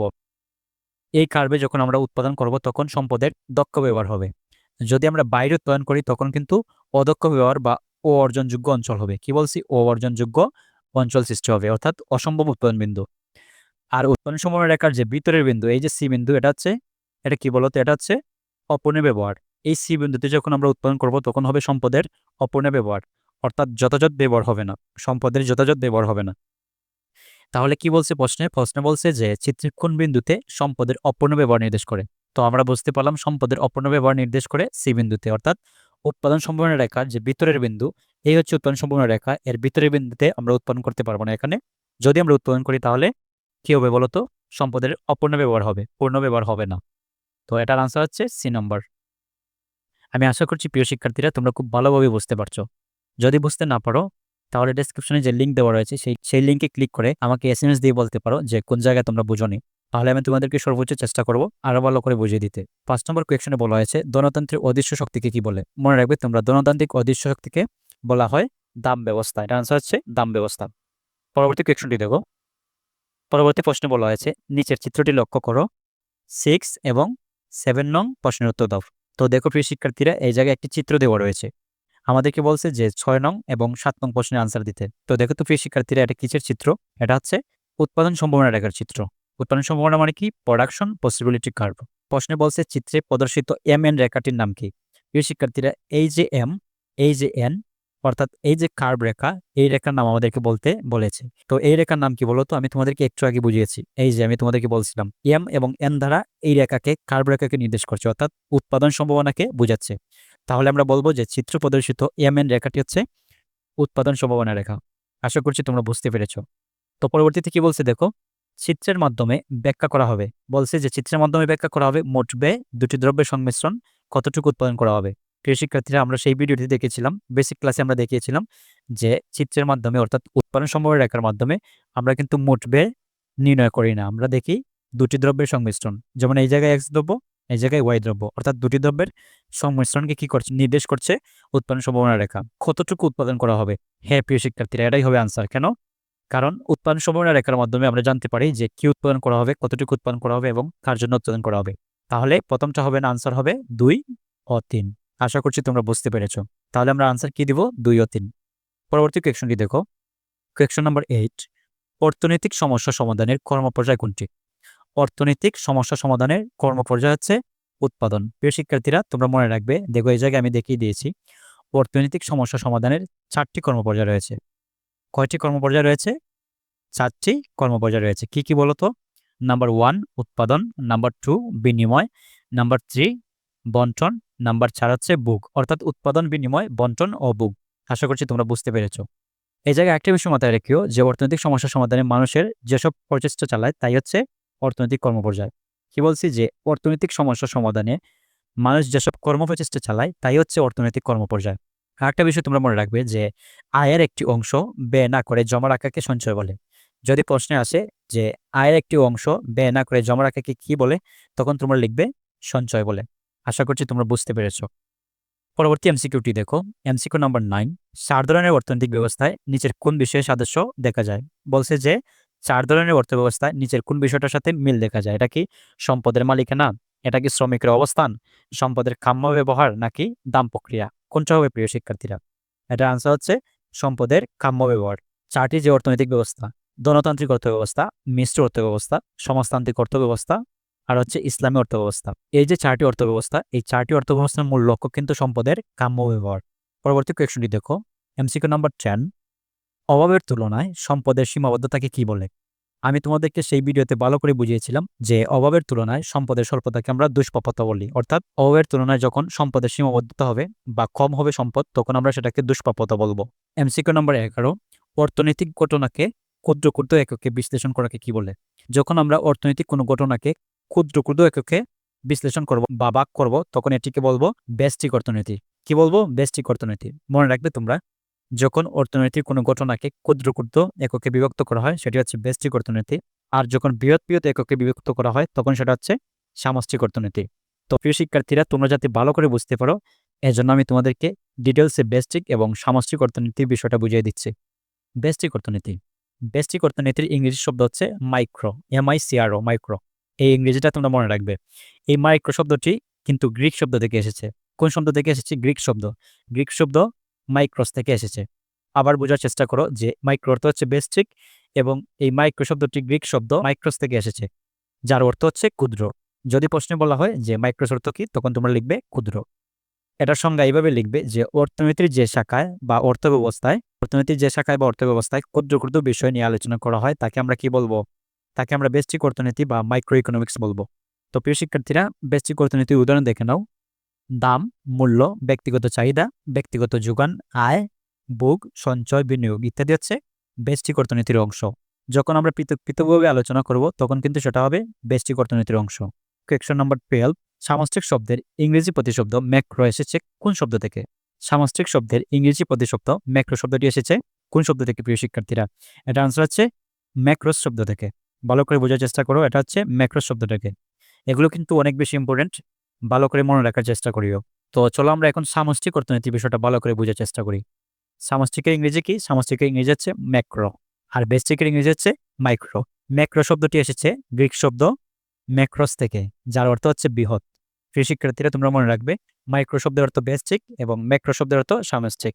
ম্যাক্রো এবং মাইক্রো শব্দটি এসেছে গ্রিক শব্দ থেকে। ম্যাক্রো শব্দটি এসেছে গ্রিক শব্দ ম্যাক্রোস থেকে, যার অর্থ হচ্ছে বৃহৎ। তো সামষ্টিক অর্থনীতির সংজ্ঞা দেখে নাও। অর্থনীতির যে শাখায় বা অর্থ ব্যবস্থায় সামগ্রিক দিক নিয়ে আলোচনা করা হয় তাকে সামষ্টিক অর্থনীতি বলে। প্রিয় শিক্ষার্থীরা, এটা হবে সামষ্টিক অর্থনীতি। তো আমি আশা করছি সামষ্টিক অর্থনীতির বিষয়টা বুঝতে পেরেছো। সামষ্টিক অর্থনীতির কিছু এক্সাম্পল দেখে নাও। সামগ্রিক চাহিদা, সামগ্রিক যোগান, সামগ্রিক আয়, সামগ্রিক ভোগ, সামগ্রিক সঞ্চয়, সামগ্রিক বিনিয়োগ, দাম স্তর বা মূল্যস্তর, মুদ্রাস্ফীতি, মুদ্রা সংকোচন, এগুলো অনেক বেশি ইম্পর্টেন্ট। এগুলো কিন্তু সামষ্টিক অর্থনীতির বিষয়। দাম স্তর, মূল্যস্তর, মুদ্রাস্ফীতি বা মুদ্রা সংকোচন হচ্ছে সামষ্টিক অর্থনীতির বিষয়। আশা করছি তোমরা বুঝতে পেরেছো। তো প্রিয় শিক্ষার্থীরা, পরবর্তী কোয়েকশনটি দেখো। কোয়েকশন নাম্বার 13, প্রশ্নে বলা হয়েছে অর্থনীতির যমজ সমস্যাদ্বয় কি? তো তোমরা সবসময় মনে রাখবে যে অর্থনীতির যমজ সমস্যাদ্বয় হচ্ছে দুষ্প্রাপ্যতা ও নির্বাচন। দুষ্প্রাপ্যতা কি? অভাবের তুলনায় সম্পদের যে স্বল্পতা, সেটা হচ্ছে দুষ্প্রাপ্যতা। আর অর্থনীতিতে নির্বাচন বলতে কি বোঝায়? প্রিয় শিক্ষার্থীরা, অর্থনীতিতে নির্বাচন বলতে বোঝায় অভাবের গুরুত্ব অনুযায়ী যে কোনো একটি বেছে নেওয়াকে নির্বাচন বলে। তো আমি তোমাদেরকে একটি এক্সাম্পল দিই। মনে করো তোমার কাছে 500 টাকা রয়েছে। কি বলছি? যে তোমার কাছে 500 টাকা রয়েছে। এখন তোমার কাছে দুটি অপশন রয়েছে। একটা হচ্ছে ঘুরতে যাওয়া, তুমি বন্ধুদের সাথে ঘুরতে যাবে। আর একটা হচ্ছে বই কেনা। তো মনে করো তোমার সামনে এক্সাম। যেহেতু তোমার সামনে এক্সাম, এখন কি তুমি ঘুরতে যাবে বন্ধুদের সাথে নাকি বই কিনবে? অবশ্যই তুমি বই কিনবে, ঘুরতে যাবে না। এই যে অভাবের গুরুত্ব অনুযায়ী, এই যে গুরুত্ব অনুযায়ী একটিকে বেছে নিলে, এই যে বই কেনাকে বেছে নিলে, এই যে বেছে নেওয়া, এটা হচ্ছে নির্বাচন। আশা করছি তোমরা বুঝতে পেরেছো। পরবর্তী কোয়েকশনটি দেখো। মৌলিক অর্থনৈতিক সমস্যার উদ্ভবের কারণ কি? প্রিয় শিক্ষার্থীরা, এটা কি সম্পদের দুষ্প্রাপ্যতা, এটা কি অসীম অভাব, এটা কি নির্বাচনের সমস্যা? কোনটা হতে পারে প্রিয় শিক্ষার্থীরা? এটা কি সম্পদের দুষ্প্রাপ্যতা? হ্যাঁ, সম্পদের দুষ্প্রাপ্যতা। এটা কি অসীম অভাব? হ্যাঁ, অসীম অভাবের কারণেই তো সম্পদের দুষ্প্রাপ্যতা সৃষ্টি হয়। নির্বাচনের সমস্যা? হ্যাঁ, নির্বাচনের সমস্যা। তাহলে এটার আনসার হচ্ছে 1, 2 ও 3। আনসার হচ্ছে গ নম্বর। পরবর্তী কোয়েকশনটি দেখো। কোয়েকশন নম্বর 15, উৎপাদন সম্ভাবনা রেখার ভিতরের বিন্দু উৎপাদনে কি নির্দেশ করে? এটা কি সম্পদের পূর্ণ ব্যবহার ও বেকারত্ব নির্দেশ করে নাকি সম্পদের অপূর্ণ নিয়োগ নিশ্চিত করে? নাকি সম্পদের পূর্ণ ব্যবহার ও পূর্ণ নিয়োগ বিষয়টাকে নির্দেশ করে, নাকি সম্পদের অপূর্ণ ব্যবহার ও বেকারত্ব নির্দেশ করে? কোনটা করে প্রিয় শিক্ষার্থীরা? প্রথমে আমাদেরকে বুঝতে হবে যে উৎপাদন সম্ভাবনা রেখার ভিতরের বিন্দু বলতে কি বোঝানো হয়েছে। এই জায়গায় তোমরা মনে রাখবে যে উৎপাদন সম্ভাবনা রেখার ভিতরের বিন্দু বলতে এই যে কার্ভ, এই যে উৎপাদন সম্ভাবনাটা রেখা, এর ভিতরে একটা বিন্দুকে বোঝানো হচ্ছে। তো প্রিয় শিক্ষার্থীরা, আমরা জানি যে উৎপাদন সম্ভাবনা রেখার এই যে বিন্দুগুলো, এই বিন্দুগুলোর ক্ষেত্রে আমরা কি করব? এই যে বিন্দুগুলো, এই বিন্দুতে উৎপাদন সর্বোচ্চ হবে, অর্থাৎ সম্পদের দক্ষ ব্যবহার হবে। যদি আমরা বাইরে করি তাহলে কিন্তু অসম্ভব উৎপাদন বিন্দু হবে বা অর্জনযোগ্য অঞ্চল কি হবে? সৃষ্টি হবে। আর যদি আমরা ভিতরে করি তাহলে কিন্তু কি হবে না প্রিয় শিক্ষার্থীরা? সম্পদের দক্ষ ব্যবহার হবে না বা পূর্ণ নিয়োগ হবে না। তো প্রিয় শিক্ষার্থীরা, এক্ষেত্রে কোনটা আনসার হবে বলো তো? এক্ষেত্রে আনসার হবে হচ্ছে ঘ নম্বর, অর্থাৎ সম্পদের অপূর্ণ ব্যবহার ও বেকারত্ব। যদি আমরা এই যে উৎপাদন সমবায় রেখার ভিতরের বিন্দুতে, অর্থাৎ এখানে আমরা উৎপাদন করি, তাহলে সম্পদের যথেষ্ট ব্যবহার হবে না, অর্থাৎ সম্পদের অপূর্ণ ব্যবহার হবে এবং বেকারত্বের সৃষ্টি হবে। আমি আশা করছি তোমরা বুঝতে পেরেছো। পরবর্তী কোয়েকশনটি দেখো, স্বল্পতার সমস্যা কোন রেখার মাধ্যমে সমাধান করা হয়? প্রিয় শিক্ষার্থীরা, সম্পদের যে স্বল্পতা বা দুষ্প্রাপ্যতা, এটাকে কোন রেখার মাধ্যমে নির্দেশ করা হয় বলতো, বা সমাধান করা হয়? এটা হচ্ছে পিপিসি কার্ভ, অর্থাৎ প্রোডাকশন পসিবিলিটি কার্ভ। পিপিসি মানে কি বলতো? পিপিসি হচ্ছে, পিতে হচ্ছে প্রোডাকশন, পিতে হচ্ছে পসিবিলিটি, সিতে হচ্ছে কার্ভ, প্রোডাকশন পসিবিলিটি কার্ভ। এই প্রশ্নটা অনেক বেশি ইম্পর্টেন্ট। পরবর্তী কোয়েকশনটি দেখো, উৎপাদন সম্ভাবনা রেখার উপরিস্থ বিন্দু কি নির্দেশ করে? অর্থাৎ উৎপাদন সম্ভাবনা রেখার উপরের যে বিন্দুগুলো, এগুলো কি নির্দেশ করে? এই জায়গায় উপরের বিন্দু বলতে কি বোঝানো হয়েছে প্রিয় শিক্ষার্থীরা? দেখো প্রিয় শিক্ষার্থীরা, এই যে উৎপাদন সম্ভাবনা রেখার বিন্দু, এই জায়গায় উপরিস্থ বিন্দু বলতে এই বিন্দুগুলোকে বোঝাচ্ছে। আমরা জানি এই বিন্দুতে সম্পদের দক্ষ ব্যবহার হয় বা সর্বোচ্চ ব্যবহার হয়।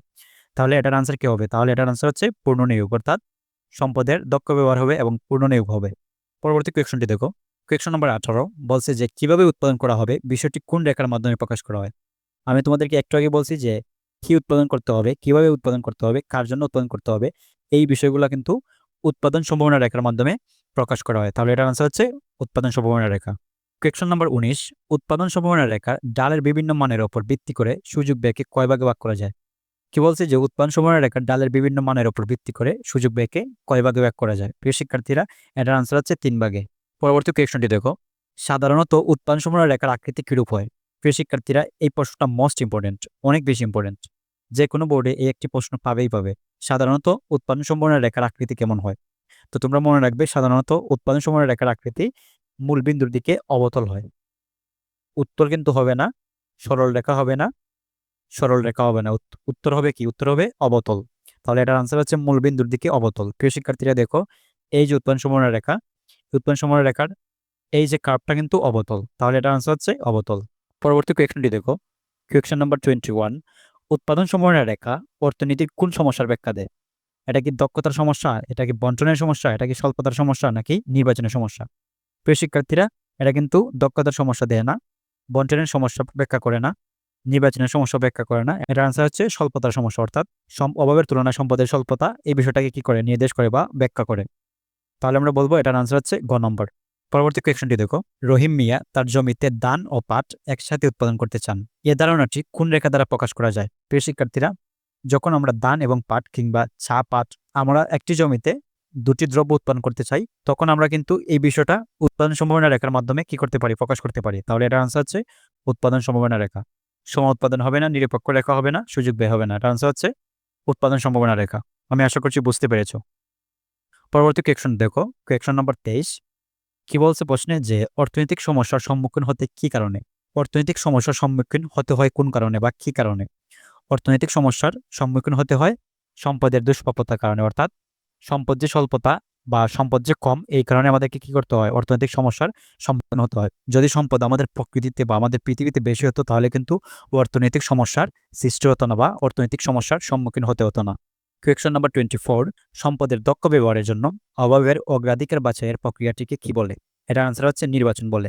সম্পদের দক্ষ ব্যবহারের জন্য অভাবের অগ্রাধিকার বলতে বোঝানো হচ্ছে অভাবের গুরুত্ব অনুযায়ী বাছাই করা। অর্থাৎ আমি তোমাদেরকে একটু আগে দেখিয়েছি যে অভাবের গুরুত্ব অনুযায়ী যে কোনো একটি বেছে নেওয়াকে নির্বাচন বলে।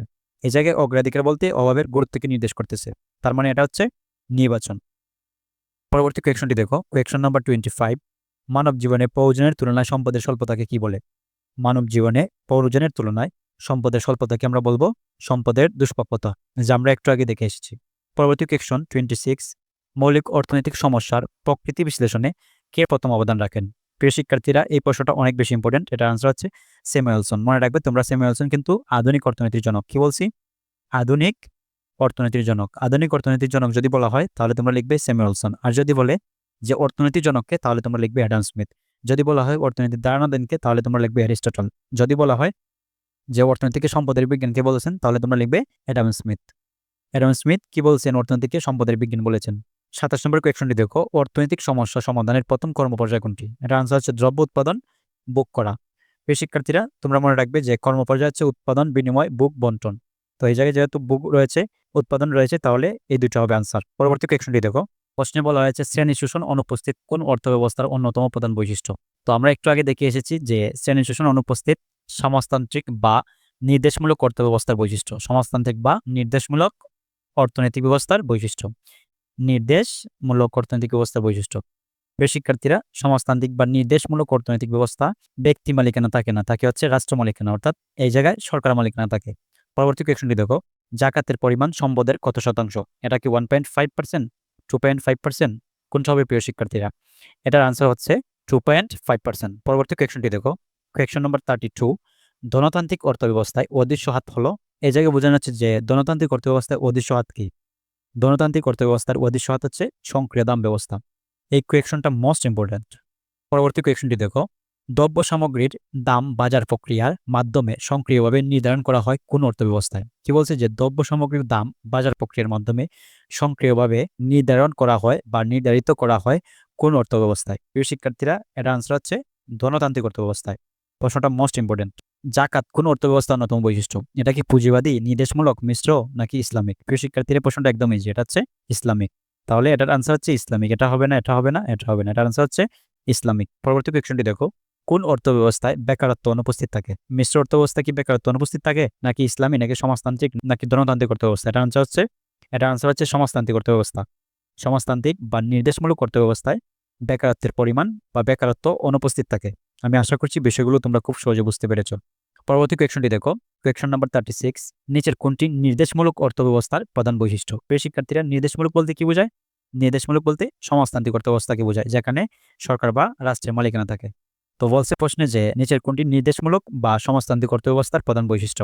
এটা কি অর্থনৈতিক পরিকল্পনা, সম্পদের রাষ্ট্রীয় মালিকানা, শ্রেণী বৈষম্য হ্রাস, নাকি নিয়ন্ত্রিত দাম ব্যবস্থা? কোনটা হবে প্রিয় শিক্ষার্থীরা? এটার আনসার হচ্ছে সম্পদের রাষ্ট্রীয় মালিকানা। আমরা জানি যে নির্দেশমূলক বা সমাজতান্ত্রিক অর্থব্যবস্থায় রাষ্ট্র বা সরকারের মালিকানা থাকে। পরবর্তী কোয়েকশনটি দেখো, ইসলামী অর্থনীতি মূল উৎস কটি? ইসলামী অর্থনীতির মূল উৎস কিন্তু 4টি, অনেক বেশি ইম্পর্টেন্ট। কিন্তু যদি প্রশ্নে বলে যে ইসলামী অর্থনীতির মূল নীতি কয়টি, তখন তোমরা লিখবে 5টি। যখন বলবে যে মূল উৎস, তখন হচ্ছে 4টি। মূল উৎস 4টি, আর যদি বলে মূল নীতি তখন হবে 5টি। এই বিষয়গুলো কিন্তু গোলমাল লাগালে হবে না, ভালো করে বোঝার চেষ্টা করো। পরবর্তী কোয়েকশনটি দেখো, কোয়েকশন নম্বর 38, সমাজতন্ত্রের বৈশিষ্ট্য হলো রাষ্ট্রীয় মালিকানা। হ্যাঁ, রাষ্ট্রীয় মালিকানা। সমাজতন্ত্র বা নির্দেশমূলক অর্থব্যবস্থায় রাষ্ট্রীয় মালিকানা থাকে বা সরকার মালিকানা থাকে। হ্যাঁ, ঠিক আছে এটা। তারপর হচ্ছে সামাজিক নিরাপত্তা, আয়ের পূর্ণ বন্টন। প্রিয় শিক্ষার্থীরা, হ্যাঁ, সামাজিক নিরাপত্তা যেহেতু রাষ্ট্রীয় বিষয়, তাহলে অবশ্যই কি থাকবে বলো তো? অবশ্যই সামাজিক কি থাকবে? সামাজিক নিরাপত্তা থাকবে। আয়ের পূর্ণ বন্টন তা অবশ্যই বলা যায় না। তাহলে এটা আনসার হচ্ছে 1 ও 2। পরবর্তী কোয়েকশনটি দেখো, মানাফ সাহেব খ দেশের নাগরিক। তিনি ভ্রমণের উদ্দেশ্যে ক দেশে এসে দেখলেন ব্যক্তিগত প্রতিষ্ঠানের পাশাপাশি সরকারি প্রতিষ্ঠান রয়েছে। তখন মানাফ সাহেব বললেন, আমার দেশ সকল প্রতিষ্ঠানের মালিকানা সরকারের নিয়ন্ত্রণে থাকে। প্রিয় শিক্ষার্থীরা, কি বলছে মানাফ সাহেব? যে আমার দেশ সকল প্রতিষ্ঠান মালিকানা সরকার নিয়ন্ত্রণে থাকে। প্রিয় শিক্ষার্থীরা, প্রশ্নে বলা হয়েছে যে ক দেশের অর্থব্যবস্থা প্রকৃতি কিরূপ?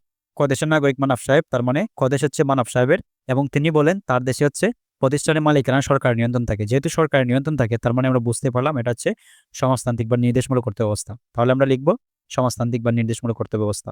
বিষয়গুলো কিন্তু একদম সহজ প্রিয় শিক্ষার্থীরা। একটু মনোযোগ সহকারে যদি পড়ো, তোমরা ভালো করে পড়তে পারো, ইনশাল্লাহ এখান থেকে তোমরা 4 থেকে 5টি প্রশ্ন হুবহু কমন পাবে। ভালো করে পড়ার চেষ্টা করিও। পরবর্তী কোয়েকশনটি দেখো, কোয়েকশন নাম্বার 40, খদেশে অর্থব্যবস্থা ও খদেশে অর্থব্যবস্থার পার্থক্য যথাক্রমে। খদেশ হচ্ছে কি প্রিয় শিক্ষার্থীরা? খদেশ হচ্ছে নির্দেশমূলক অর্থব্যবস্থা, এবং খদেশ কি? খদেশে বলছে যে খদেশে এসে দেখলেন ব্যক্তিগত প্রতিষ্ঠানের পাশাপাশি সরকারি প্রতিষ্ঠান রয়েছে। তার মানে যেখানে ব্যক্তিগত এবং সরকারি সেটা হচ্ছে মিশ্র। যখন ব্যক্তিগত এবং সরকারি হয় সেটা হচ্ছে মিশ্র অর্থব্যবস্থা। তার মানে আমরা বুঝতে পারলাম খ হচ্ছে মিশ্র অর্থব্যবস্থা, অন্যদিকে খ হচ্ছে নির্দেশমূলক অর্থব্যবস্থা বা সমাজতান্ত্রিক অর্থব্যবস্থা। বলছে যে খ দেশের অর্থব্যবস্থা এবং খ দেশের অর্থব্যবস্থার পার্থক্য যথাক্রমে এটাকে সক্রিয় দাম ব্যবস্থা ও নিয়ন্ত্রিত দাম ব্যবস্থা, অপরদিকে মুদ্রাস্ফীতি উপস্থিত, জনকল্যাণ নিশ্চিতের অপরদিকে মুনাফা অর্জন। প্রিয় শিক্ষার্থীরা, কোনটা হবে আনসার? এটা হচ্ছে 2 ও 3। নির্দেশমূলক অর্থব্যবস্থায় বা সরকারি অর্থব্যবস্থায় মুদ্রাস্ফীতি কি থাকে? অনুপস্থিত থাকে।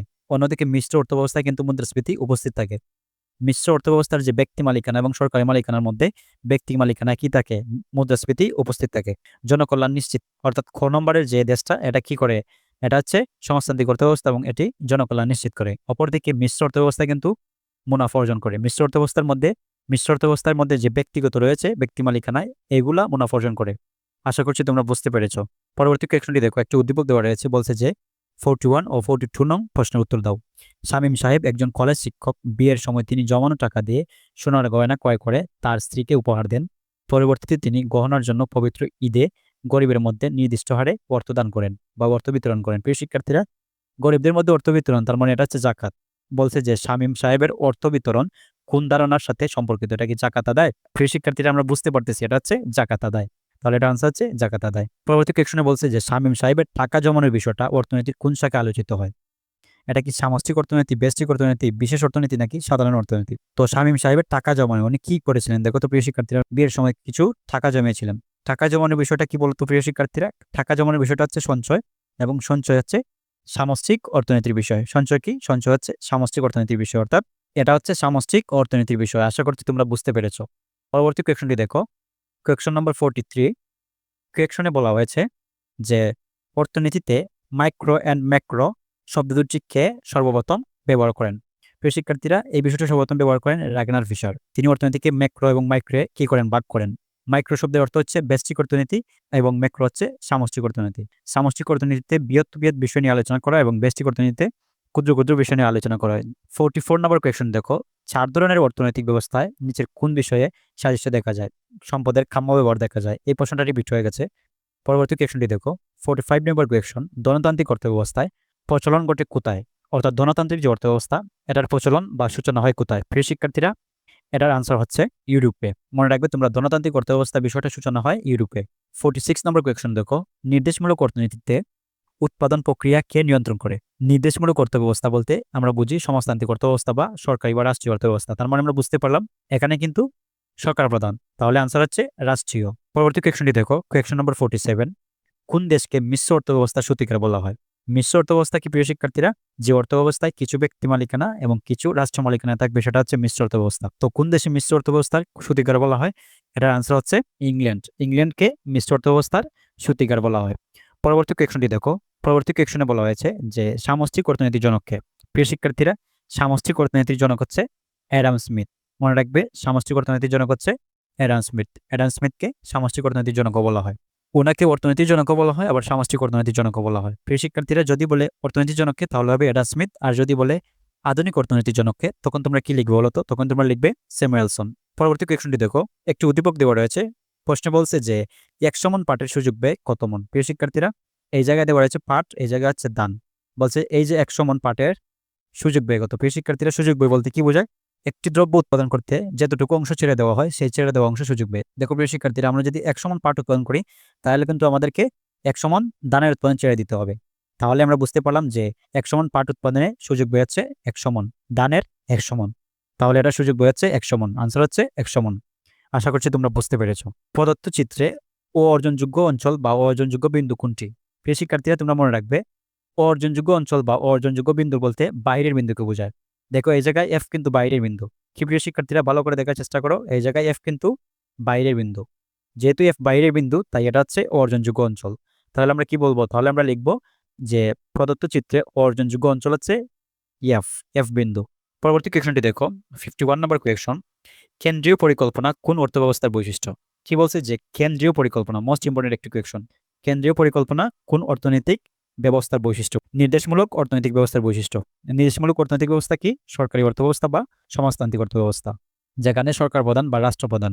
পরবর্তী কোয়েশ্চনটি দেখো, কোন অর্থব্যবস্থায় সরকারি ও বেসরকারি খাতের উপস্থিত স্বীকৃত হয়? বলছে যে সরকারি খাতও থাকবে, আবার কি থাকবে? আবার বেসরকারি খাতও থাকবে, অর্থাৎ মিশ্র থাকবে। তার মানে এটা কি? এটা সহজে বুঝতে পারতেছি, এটা হচ্ছে মিশ্র অর্থব্যবস্থা। পরবর্তী কোয়েশ্চনটি দেখো, একটি উৎপাদন সমবায় টাকা দেওয়া রয়েছে। প্রশ্নে বলা হয়েছে যে সি বিন্দুতে এক্স দ্রব্যের উৎপাদন কত? প্রিয় শিক্ষার্থীরা, কি বলছে যে সি বিন্দুতে এক্স দ্রব্যের উৎপাদন কত? দেখো প্রিয় শিক্ষার্থীরা, হচ্ছে সি বিন্দু। সি বিন্দু হচ্ছে ওয়াই বিন্দুর সি বিন্দু এবং এক্স দ্রব্যের উৎপাদন করতে হয়। এই হচ্ছে এক্স বিন্দু, তাহলে উৎপাদন দেখো প্রিয় শিক্ষার্থীরা এই হচ্ছে 20। এই সোজা সোজা চলে আসো, এই হচ্ছে 20। তাহলে এটা আনসার কি প্রিয় শিক্ষার্থীরা? সি বিন্দুতে এক্স দ্রব্য উৎপাদন হচ্ছে 20। একদম সহজ প্রিয় শিক্ষার্থীরা। পরবর্তী কোয়েকশনটি দেখো, এফ বিন্দুতে নিচের কোন পরিস্থিতি নির্দেশ করে? এই হচ্ছে এফ বিন্দু। এই যে এফ বিন্দু, এটা কিন্তু উৎপন্ন সময় রেখার ভিতরের বিন্দু, তার মানে এটা সম্পদের পূর্ণ ব্যবহার হবে না।